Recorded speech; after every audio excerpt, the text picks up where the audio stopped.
네, 도진기 단편 대모사는 너무 멀다입니다.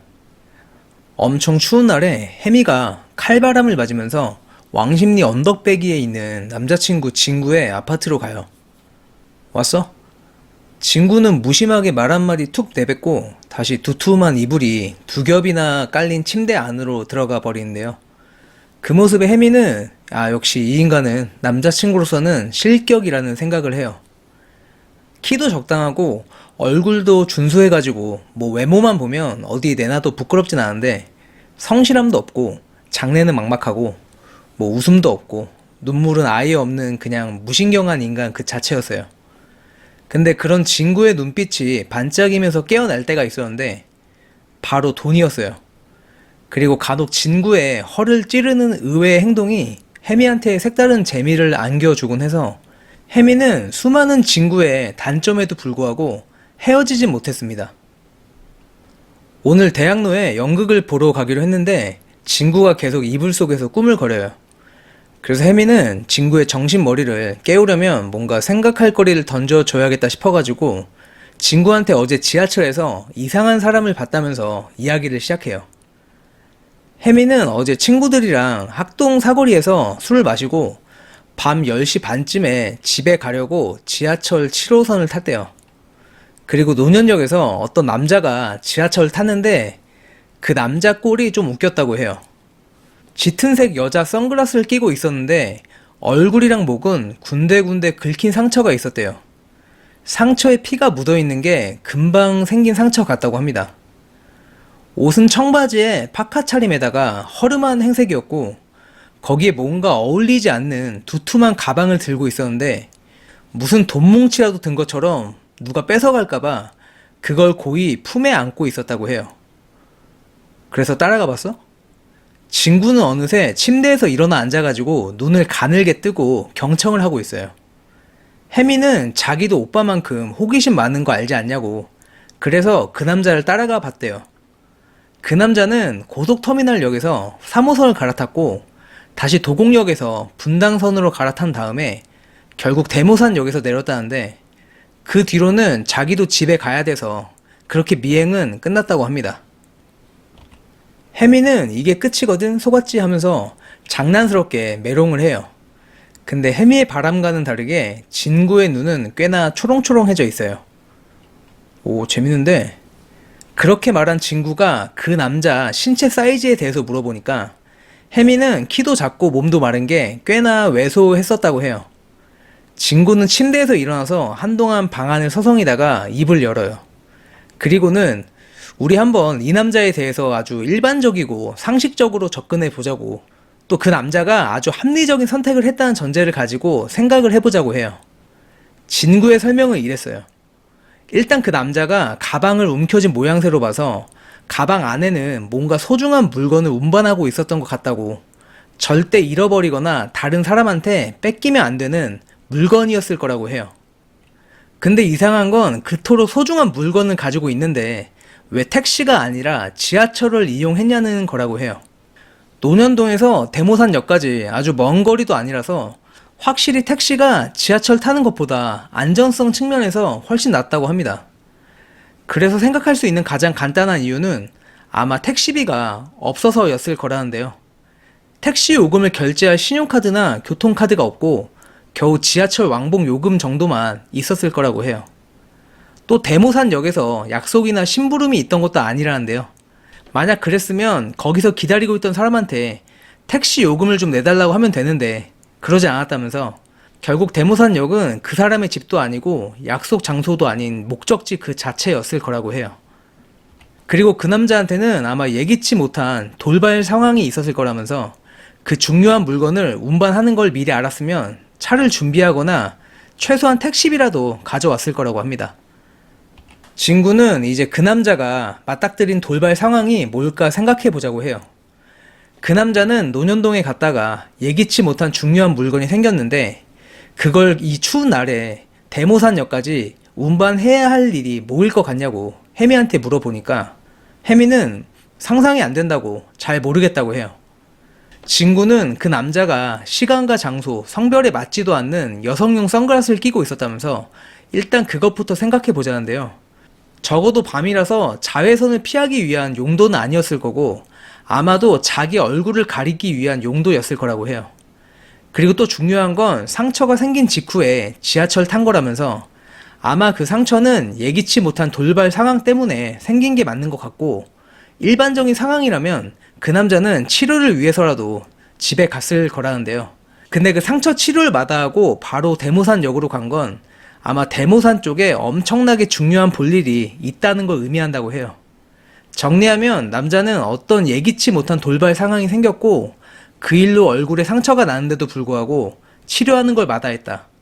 그리고 우스꽝스러운 여성용 선글라스 끼는 걸 감안할 정도로 자신의 얼굴을 가린 채 어떤 소중한 물건을 고이 품에 안고서는 지하철 환승을 2번이나 하고 대모산역으로 향했다. 아무리 생각해도 그 남자는 뭔가 중대한 범죄를 저지른 직후에 행동으로 보인다고 합니다. 아마 그 남자는 예상치 못한 범죄를 저지르고 다급히 중요한 물건을 들고 대모산역으로 간 거라면서 그 범죄 자체가 말 그대로 돌발 상황이라 돈도 신용카드도 차도 없었던 거라고 해요. 진구의 설명에 혜미가 잠깐 생각하다가 돈 훔친 거 아니야? 그 가방 안에 든 건 돈이고. 진구는 고개를 저으면서 아니라고. 만약 그 가방 안에 든 게 돈이라면 분명 그 돈을 이용해서 택시를 탔을 거라고 해요. 그리고는 아마도 충동적으로 범죄를 저지른 남자한테 그 정도로 급한 일이면 증거인멸밖에 없다면서 원래 산이라는 데가 범죄 증거를 버리거나 묻기에는 딱이라고 합니다. 혜미가 그러면 가방 안에 든 게 칼이나 뭐 그런 흉기 같은 거냐고 하니까 진구는 흉기라면 힘들게 대모산까지 갈 게 아니라 그냥 논현동이랑 가까운 한강에 던져 버렸을 거라고 해요. 아마 강에 던지면 혹시 뜰지도 모른다는 생각에 산에 묻어버리려고 했던 거라고 합니다.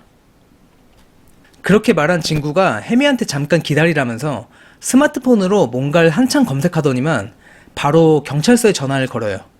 그리고는 자기 신상을 밝힌 다음에 범죄 신고를 하나 하고 싶다고 하는데요.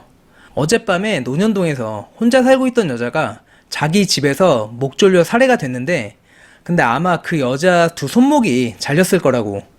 그리고 그 잘린 손목은 지금 대모산에 묻혀 있을 거라고 해요.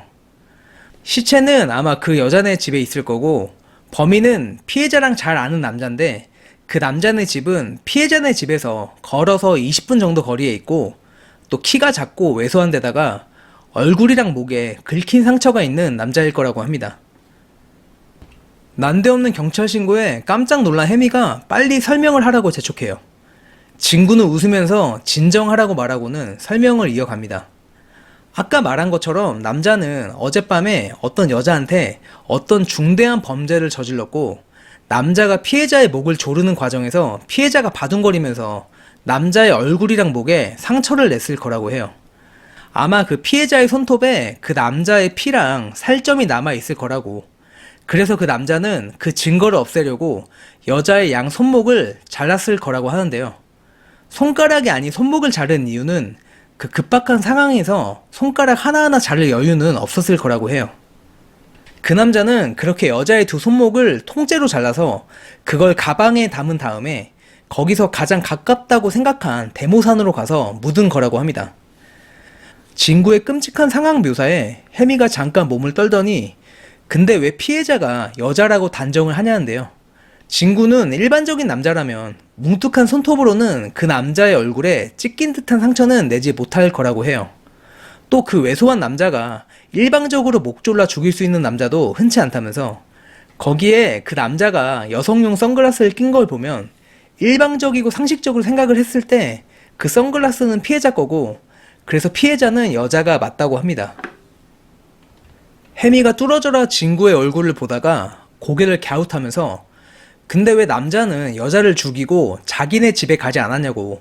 돈이 없었으면 일단 집에 가서 여러 가지 준비를 한 다음에 다시 논현동 범죄 현장으로 와서 손목을 자르든지 시체를 처리하든지 할 수 있는 게 아니냐고 해요. 그리고 그 전에 여자가 죽은 데가 남자네 집인지 여자네 집인지 어떻게 아냐고 물어봐요. 진구는 우선 여자의 손목을 자르려면 칼이 필요했을 건데 아마 여자를 목 졸라 죽이고 집에 있던 칼로 여자의 손목을 잘랐을 거라면서 밖이었으면 그렇게 손쉽게 손목을 자를 수는 없었을 거라고 해요.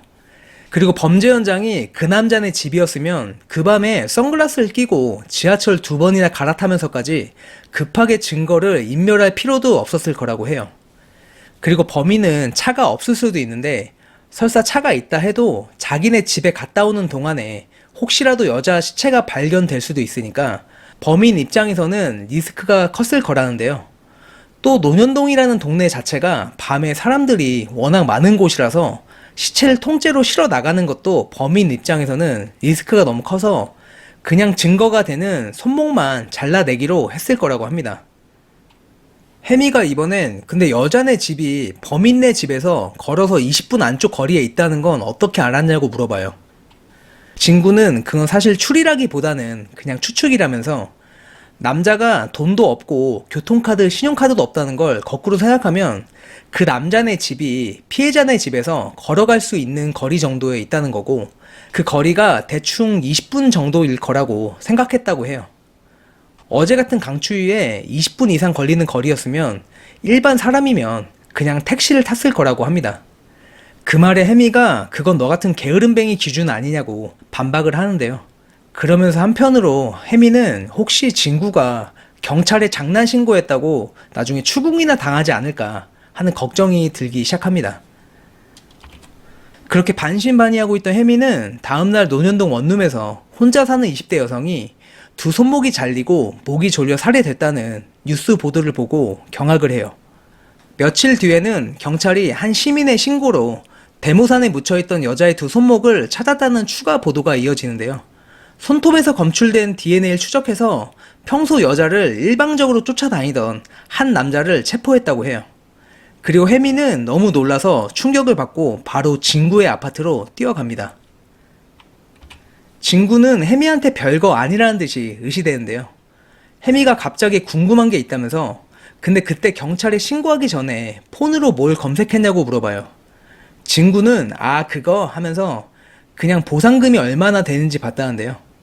혜미가 뭔 보상금이냐고 물어보니까 진구는 범인 검거에 결정적인 역할을 한 사람한테 보상하는 제도가 있다면서 살인사건은 2천만 원 이하라고, 물론 정확한 액수는 위원회에서 정하는 거긴 한데 사건 발견부터 범인 신고까지 자기가 다 했으니까 아마 2천만 원 정도는 주지 않을까 싶다고 해요.